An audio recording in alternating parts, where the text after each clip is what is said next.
ಜನನಿ ಸುದ್ದಿವಾಹಿನಿ ವೀಕ್ಷಕರಿಗೆ ನಮಸ್ಕಾರ. ನಾನು ರಮೇಶ್ ಹೆಗಡೆ ಗುಂಡುಮನೆ. ಮೊದಲಿಗೆ ಮುನ್ನೋಟ. 1814 ಅಡಿ ತಲುಪಿದ ಲಿಂಗನಮಕ್ಕಿ ಜಲಾಶಯ. ಗುರುವಾರ ಬೆಳಗ್ಗೆ 3 ಗೇಟ್ ಓಪನ್, ಹಂತ ಹಂತವಾಗಿ ನೀರು ಬಿಡುವ ಸದಾಶಯ. ಸಂಭ್ರಮದ ಕ್ಷಣಕ್ಕೆ ಶಾಸಕ ಬೇಳೂರು ಗೋಪಾಲಕೃಷ್ಣ ಕೈ ಬೀಸಿ ಹೇಳಿದರು ಶುಭಾಶಯ. ಶಾಸಕರ ಪತ್ರಿಕಾಗೋಷ್ಠಿ. ಮಳೆ ಹಾನಿ ಸಂತ್ರಸ್ತರಿಗೆ ಸೂಕ್ತ ಪ್ರಮಾಣದಲ್ಲಿ ಪರಿಹಾರ ನಿಶ್ಚಯ.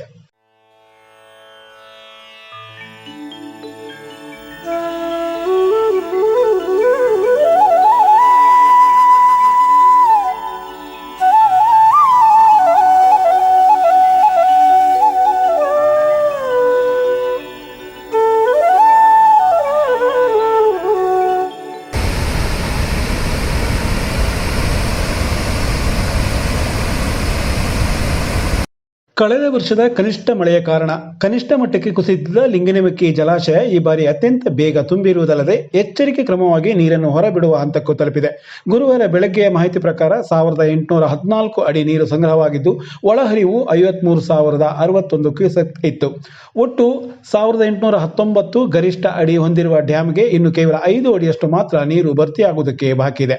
ಈ ನಡುವೆ ಜಲಾಶಯದ ಹಿನ್ನೀರಿನ ಪ್ರದೇಶದಲ್ಲಿ ಮಳೆ ನಿರಂತರವಾಗಿರುವುದರಿಂದ ಮುನ್ನೆಚ್ಚರಿಕೆಯ ಉದ್ದೇಶದಿಂದ ಗುರುವಾರ 3 ಗೇಟುಗಳನ್ನು ತೆರೆದು 10,000 ಕ್ಯೂಸೆಕ್ ನೀರು ಹೊರಬಿಡಲಾಯಿತು. 151.64 ಟಿಎಂಸಿ ಸಾಮರ್ಥ್ಯದ ಲಿಂಗನಮಕ್ಕಿ ಜಲಾಶಯ ಈಗ 135.30 ಟಿಎಂಸಿಯಷ್ಟು ನೀರು ಸಂಗ್ರಹವಾಗಿದೆ. ಎಂದರೆ 89.23% ಜಲಾಶಯ ತುಂಬಿದೆ. ಇನ್ನು 11% ಪ್ರಮಾಣದ ನೀರು ಸಂಗ್ರಹವಾಗಬೇಕಿದೆ. ಆದರೂ ಹಿನ್ನೀರಿನ ಪ್ರದೇಶದಲ್ಲಿ ಮಳೆಯ ವಾತಾವರಣ ದಟ್ಟವಾಗಿರುವುದರಿಂದ ಈಗ 10,000 ಕ್ಯೂಸೆಕ್ನಷ್ಟು ನೀರನ್ನು ಹೊರಬಿಡಲಾಗುತ್ತಿದೆ. ವಾಸ್ತವ ರಾಜ್ಯಕ್ಕೆ ಬೆಳಕು ನೀಡುವ ಲಿಂಗನಮಕ್ಕಿ ಡ್ಯಾಂ ಭರ್ತಿಯಾಗುತ್ತಿದೆ ಎನ್ನುವುದೇ ಅತ್ಯಂತ ಸಂಭ್ರಮದ ವಿಷಯ. ರಾಜ್ಯದ ಜನತೆಗೆ ಅತಿ ಹೆಚ್ಚು ವಿದ್ಯುತ್ ಉತ್ಪಾದನೆಯ ಜೊತೆಗೆ ಅತ್ಯಂತ ಕಡಿಮೆ ವೆಚ್ಚದಲ್ಲಿ ವಿದ್ಯುತ್ ಉತ್ಪಾದಿಸುವ ಜಲವಿದ್ಯುತ್ ಎನ್ನುವ ಹೆಗ್ಗಳಿಕೆಗೆ ಪಾತ್ರವಾಗಿರುವ ಲಿಂಗನಮಕ್ಕಿ ಅಣೆಕಟ್ಟೆ ಹಾಗೆ ನೋಡಿದರೆ ಕಳೆದ 6 ದಶಕಗಳಲ್ಲಿ ಒಟ್ಟು ಭರ್ತಿಯಾಗದ ವರ್ಷಗಳೇ ಹೆಚ್ಚು. ಕಳೆದ 2 ವರ್ಷಗಳ ನಂತರ ಈ ವರ್ಷ ಭರ್ತಿಯಾಗುವ ಹಂತದಲ್ಲಿದೆ. ಇದಕ್ಕೆ ಈ ಬಾರಿ ಹೊಸನಗರ ಮತ್ತು ನಗರ ಭಾಗದಲ್ಲಿ ಬೀಳುತ್ತಿರುವ ಭಾರೀ ಪ್ರಮಾಣದ ಮಳೆಯೇ ಕಾರಣ. ಕಳೆದ ಜೂನ್ 20ರಿಂದ ಪ್ರತಿ ದಿನವೂ 2-3 ಅಡಿಗಳಷ್ಟು ನೀರು ಏರಿಕೆಯಾಗಿ ಡ್ಯಾಮ್ನಿಂದ ನೀರು ಹೊರಬಿಡುವ ಹಂತದವರೆಗೂ ತಲುಪಿದೆ. ಆದರೆ ಮುಂದೆ ಮಳೆಯ ಪ್ರಮಾಣವನ್ನು ಹಾಗೂ ಒಳಹರಿವಿನ ಪ್ರಮಾಣವನ್ನು ಗಮನಿಸಿ ನೀರು ಬಿಡುವ ಅಥವಾ ನಿಲ್ಲಿಸಲಾಗುವುದು ಎನ್ನುವುದು ಕೆಪಿಸಿಯವರ ಮಾಹಿತಿ. ಗುರುವಾರ ಬೆಳಗ್ಗೆ ಲಿಂಗನಮಕ್ಕಿ ಜಲಾಶಯದ ಗೇಟ್ ತೆರೆಯಲಾಗುವುದು ಎನ್ನುವ ಮಾಹಿತಿ ತಿಳಿದು ಆ ದೃಶ್ಯ ವೀಕ್ಷಿಸುವುದಕ್ಕಾಗಿ ಅಪಾರ ಸಂಖ್ಯೆಯಲ್ಲಿ ಜನ ಸೇರಿದ್ದರು. ಶಾಸಕ ಬೇಳೂರು ಗೋಪಾಲಕೃಷ್ಣ ಅವರು ಈ ವೇಳೆ ಖುದ್ದು ಅಲ್ಲಿ ಹಾಜರಿದ್ದು ಮಧ್ಯದ 3 ಗೇಟ್ನಿಂದ ನೀರು ಧುಮ್ಮಿಕ್ಕುವ ಕ್ಷಣಕ್ಕೆ ಸಾಕ್ಷಿಯಾದರು. ಈ ವೇಳೆ ಸೇರಿದ ಜನ ಹರ್ಷೋದ್ಗಾರ ಮಾಡಿದ್ದು ವಿಶೇಷವಾಗಿತ್ತು. ಇನ್ನು ನೀರು ಹೊರಧುಮ್ಮಿಕ್ಕುವ ಮನೋಹರ ದೃಶ್ಯ ಒಂದು ಕಡೆಯಾದರೆ, ಅಲ್ಲಿಂದ ಧುಮ್ಮಿಕ್ಕಿದ ನೀರು ಚೈನಾ ಗೇಟ್ ಬಳಿ ರಭಸವಾಗಿ ಬೋರ್ಗೈರುತ್ತಿರುವುದನ್ನು ನೋಡುವುದಕ್ಕೂ ಜನಸಾಗರ ಸೇರಿತು.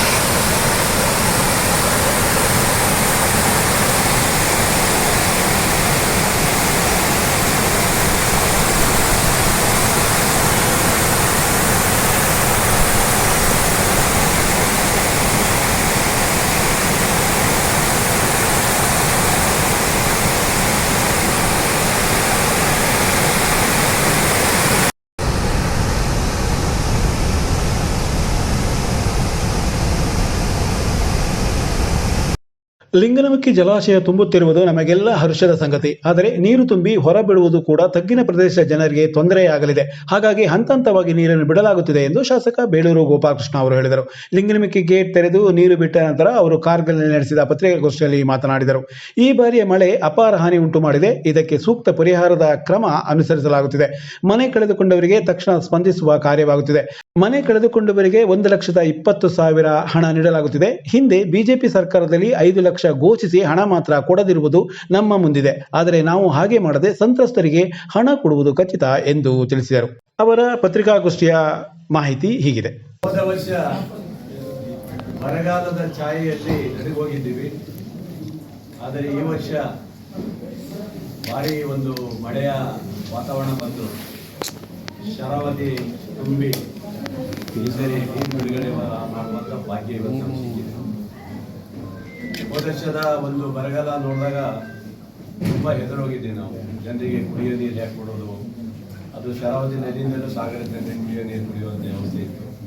ಆದರೆ ಈ ಸರಿ ಮಳೆರಾಯ ಒಳ್ಳೆಯ ರೀತಿಯಲ್ಲಿ ಮಳೆ ಬಂದಿದೆ ಮತ್ತು ಅಷ್ಟೇ ಹಾನಿಯೂ ಆಗಿದೆ. ಸುಮಾರು 5 ವರ್ಷಗಳ ನಂತರ ನಮ್ಮ ಶರಾವತಿ ತುಂಬಿದೆ. ಇವತ್ತು 3 ಗೇಟ್ಗಳನ್ನು ನಾವು ಓಪನ್ ಮಾಡಿದ್ದೀವಿ. 10,000 ಕ್ಯೂಸೆಕ್ ನೀರನ್ನು ಹೊರಗಡೆ ಬಿಟ್ಟಿದ್ದೀವಿ. ಅದರಲ್ಲಿ 50,000 ಕ್ಯೂಸೆಕ್ ನೀರು ಬಿಟ್ಟರೆ ಸುಮಾರು ಮನೆಗಳು ಜಾಸ್ತಿ ಮುಳುಗೋಗ್ತದೆ ಹೊರಗಡೆ. 1 ಲಕ್ಷ ನೀರು ಹೊರಗಡೆ ಹೋದರೆ ಸುಮಾರು 2,200 ಮನೆಗಳು ಮುಳುಗಡೆ ಆಗುವಂಥ ಸಂದರ್ಭ ಬರುತ್ತೆ. ಅದಕ್ಕಾಗಿ ಅದಕ್ಕೆ ನಿಯಮವನ್ನು ಮಾಡಿದ್ದಾರೆ. ಇಷ್ಟೇ ಬಿಡಬೇಕು, ಇಷ್ಟೇ ನೀರು ಬಿಡಬೇಕು ಅನ್ನೋ ರೀತಿಯಲ್ಲಿ ಮಾಡಿದ್ದಾರೆ. ಇವತ್ತು ಬಹಳ ಖುಷಿಯಿಂದ, ಸಂತೋಷದಿಂದ ನಿಮ್ಮೆಲ್ಲರ ಮುಖಾಂತರವಾಗಿ ಆ ಒಂದು ಸುಂದರ ಕ್ಷಣವನ್ನು ನಾವು ನೋಡಿ ಬಹಳ ಖುಷಿಯಾಗಿದೆ. ಬಿಟ್ಟಿದೆ ಡ್ಯಾಮಿಗೆ ಇನ್ನೂ ಹೆಚ್ಚು ನೀರು ಬರೋದಿದೆ. ಮತ್ತು ಜನರೇಟ್ ಈಗೇನು ಕರೆಂಟಿನ ಇದು ಜನರೇಟ್ ಮಾಡ್ತಾನೆ ಇದ್ದಾರೆ, ಜಾಸ್ತಿ ಮಾಡ್ತಾ ಇದ್ದಾರೆ, ಯಾಕಂದರೆ ನೀರಿನ ಸೋರ್ಸ್ ಇರೋದ್ರಿಂದ. ಹಾಗಾಗಿ ಭಾಳ ಒಂದು ಖುಷಿಯಾಗಿದೆ. ಮತ್ತು ಅಷ್ಟೇ ಸಾಗರ ತಾಲೂಕಲ್ಲಿ ಹಾನಿಗಳು ಆಗಿದೆ. ನಮ್ಮ ಮಳೆಯಿಂದಲೂ ಭಾಳ ಹಾನಿಯಾಗಿದೆ. ಸುಮಾರು 100 ಮನೆಗಳು ಇವತ್ತು ಬಿದ್ದೋಗಿದೆ. ಶಾಲೆಗಳಿಗೆ ಹಾನಿಯಾಗಿದೆ, ರಸ್ತೆಗಳಿಗೆ ಹಾನಿಯಾಗಿದೆ, ಕೆಲವು ಸೇತುವೆಗಳು ಆಗಿದೆ, ಅಂಗನವಾಡಿಗಳು ಹಾಳಾಗಿದೆ. ಜೊತೆಗೆ ಸಣ್ಣ ಪುಟ್ಟ ಇದೆಲ್ಲ ತುಂಬ ಹಾನಿಯಾಗಿರೋದು ನಾವು ಗಮನಕ್ಕೆ ಬಂದಿದೆ. ರಸ್ತೆ ನೋಡಿರ್ಬೋದು, ಸಾಗರದಲ್ಲಿ ಈಗಾಗಲೇ ಮಳೆ ಜಾಸ್ತಿಯಾಗಿ ಅಲ್ಲೆಲ್ಲ ಗುಂಡಿ ಬಿದ್ದು ಈಗ ಮಳೆ ಜಾಸ್ತಿ. ಹಳ್ಳಿ ಕಡೆ ಏನಾಗಿದೆ, ನೀರಲ್ಲಿ ಜಲ ಬಂದುಬಿಟ್ಟಿದೆ. ಜಲ ಬಂದ್ರಿಂದ ಈಗ ಬರ್ತಾ ನಾನು ಜೋಗ ರೋಡೇ ನೀವು ನೋಡ್ಕೊಂಡು ಬಂದಿದ್ದೀನಿ.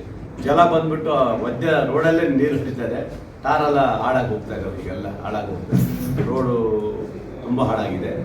ಈಗಾಗಲೇ ಎಲ್ಲ ಸಮೀಕ್ಷೆಗಳನ್ನು PWಯಿಂದ ZP ಹಿಡಿದು ಮತ್ತು ನಮ್ಮ ಶಿಕ್ಷಣ ಇಲಾಖೆಯಿಂದ ಹಿಡಿದು ಎಲ್ಲ ಇಲಾಖೆಯಿಂದ ಏನೇನು ಡ್ಯಾಮೇಜ್ ಆಗಿದೆ ಅದನ್ನೆಲ್ಲವನ್ನೂ ಸಹ ಈಗಾಗಲೇ ಮಾಹಿತಿಯನ್ನು ಕೊಡ್ತಾ ಇದ್ದೀವಿ. ನಾಳೆನೂ ಸಹ ಒಂದು ಮೀಟಿಂಗ್ ಮಾಡ್ತಾ ಇದ್ದೀವಿ, ಫ್ಲಡ್ ಮೀಟಿಂಗ್ ಮಾಡ್ತಾ ಇದ್ದೀವಿ. ಮಾಡಿಬಿಟ್ಟು ಸರ್ಕಾರಕ್ಕೆ ಈಗಾಗಲೇ ವರದಿ ಕಳಿಸಿದ್ದೀವಿ, ಮತ್ತೆ ಕಳಿಸ್ತಾ ಇದ್ದೀವಿ. ಈ ಡ್ಯಾಮೇಜನ್ನು ಆದಷ್ಟು ನಮಗೆ ಸರ್ಕಾರದಿಂದ ಪರಿಹಾರ ಸಿಗಬೇಕು. ಮತ್ತು ರಸ್ತೆಗಳೆಲ್ಲ ಮುಂದೆ ಆಗಬೇಕಲ್ಲ, ಇದಕ್ಕೆಲ್ಲ ಒಂದು ಹೊಸ ಕಾನೂನು ಇದೆ. ಈ ಮನೆಗಳಿಗೂ ಸಹ ಈಗ ತಕ್ಷಣ ಮನೆ ಬಿದ್ದವರಿಗೆ ನಗರಸಭೆಯಿಂದ 20,000 ಕೊಟ್ಟಿದ್ದೀನಿ. ತುಂಬ ಹಾಳಾದಕ್ಕೆ ನಾನು ವೈಯಕ್ತಿಕ 10,000 ಮತ್ತು 5,000 ಹಿಂಗೆ ಕೊಟ್ಟಿದ್ದೀವಿ. ಮತ್ತು ಹಳ್ಳಿ ಭಾಗದಲ್ಲಿ ಮನೆ ಬಿದ್ದೋಗಿದ್ದವರಿಗೆ ತಕ್ಷಣ ನಮ್ಮ PDOಗಳು 10,000 ರೂಪಾಯಿ ಈಗಾಗಲೇ ಕೊಟ್ಟಿದ್ದಾರೆ. ಅವರಿಗೆ ಈಗಾಗಲೇ ಎಸ್ಟಿಮೇಟ್ ಮಾಡಿ ಅದನ್ನು ಸಹ ನಾವು ಕಳಿಸ್ಲಿಕ್ಕೆ ಇದು ಮಾಡಿದ್ವಿ. ಈ ಸರಿ 1,20,000 ರೂಪಾಯಿ ನಾವು ಮಾಡಿದ್ದೀವಿ ಒಂದು ಮನೆಗೆ ಇದಾದರೆ. ಆ ಥರ ಮಾಡಿದ್ದೀವಿ. 5 ಲಕ್ಷ ಇದ್ದಿದ್ದು ಹಿಂದೆ ಇತ್ತು 5 ಲಕ್ಷ, ಅದು ಯಾರು ಕೊಟ್ಟಿಲ್ಲ. BJP ಕಾಲದಲ್ಲಿ 5 ಲಕ್ಷ ರೂಪಾಯಿ ಮಾಡಿದ್ರು, 1 ಲಕ್ಷ ರೂಪಾಯಿ ಕೊಟ್ಟು 4 ಲಕ್ಷ ರೂಪಾಯಿ ಕೊಡದೆ ಹೋಗಿದ್ದು ನೀವು ನೋಡಿದ್ದೀವಿ. ಹಾಗಾಗಿ ನಾವು 1,20,000 ಮಾಡಿದ್ವಿ.